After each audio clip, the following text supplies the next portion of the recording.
Hello বন্ধুরা, সবাই কেমন আছে? আশা করছি সবাই খুব ভালো আছে। তো আর একটা নতুন মিনি ব্লগ নিয়ে তোমাদের কাছে চলে এসেছি। তো আজকে আমার বাড়িতে মেনু হচ্ছে ফ্রাইড রাইস। তো তার জন্য আমি 1 ঘন্টা আগে চালগুলো ভিজিয়ে রেখেছিলাম। আর এদিকে দেখো, কড়াইতে জল বসিয়ে দিয়েছি, জলটা ফুটে গেছে।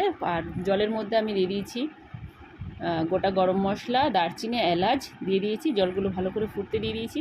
আর এদিকে আমি ক্যাপসিকাম, বিনস, গাজর কুচি কুচি করে কেটে ধুয়ে রেখেছি। তো কড়াইয়ের মধ্যে আরেকটুখানি তেলও দিয়ে দেবো যাতে চালগুলো লেগে না যায়। এবার আমরা চালগুলোর মধ্যে দিয়ে দিলাম, আর চাল দিয়ে সামান্য পরিমাণে দিয়ে দেব লবণ। তো এবার ঢাকনা দিয়ে রেখে দেবো। আর চালগুলো যতক্ষণ না ফুটছে ততক্ষণ একটু ঢাকনা দিয়ে রেখে দিতে হবে। আর দেখো, তো যারা যারা এখনও পর্যন্ত আমার চ্যানেলটিকে ফলো করোনি বা ইউটিউব দিয়ে দেখলে আমার চ্যানেলটিকে সাবস্ক্রাইব করোনি, অবশ্যই আমার চ্যানেলটিকে একটু সাবস্ক্রাইব করে দেবে। তো তো মিনিমাম 5 থেকে 7 মিনিট লাগবে চালটা ফুটতে। তারপরে জলটা আমি একটা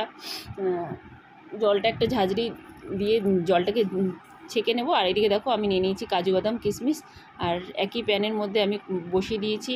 এবার একটুখানি ঘি দিয়ে দেবো। ঘি দিয়ে আমি কেটে রাখা ক্যাপসিকাম, গাজর আর বিনসগুলোকে ভালো করে ভেজে নেব। তো দেখো, ভেজে নিচ্ছি। তারপরে আমি ভেজে সমস্তগুলোকে তুলে নেব। তো বিনসগুলো ভালো করে ভেজে নিতে হবে।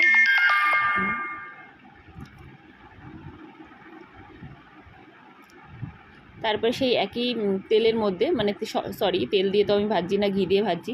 তো সেই ঘিয়ের মধ্যেই আমি কাজু বাদাম আর কিশমিশগুলোকেও ভালো করে ভেজে নেব। ভেজে নিয়ে সেগুলোকেও তুলে নিতে হবে। তারপর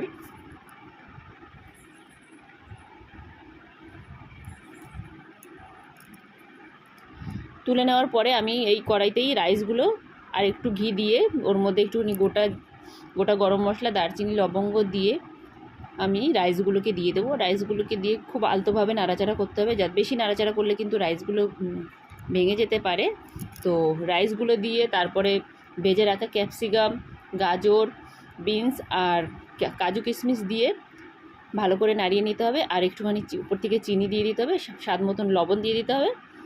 আর ওপর থেকে একটু ঘি ছড়িয়ে দিলেই আমাদের ফ্রাইড রাইস রেডি।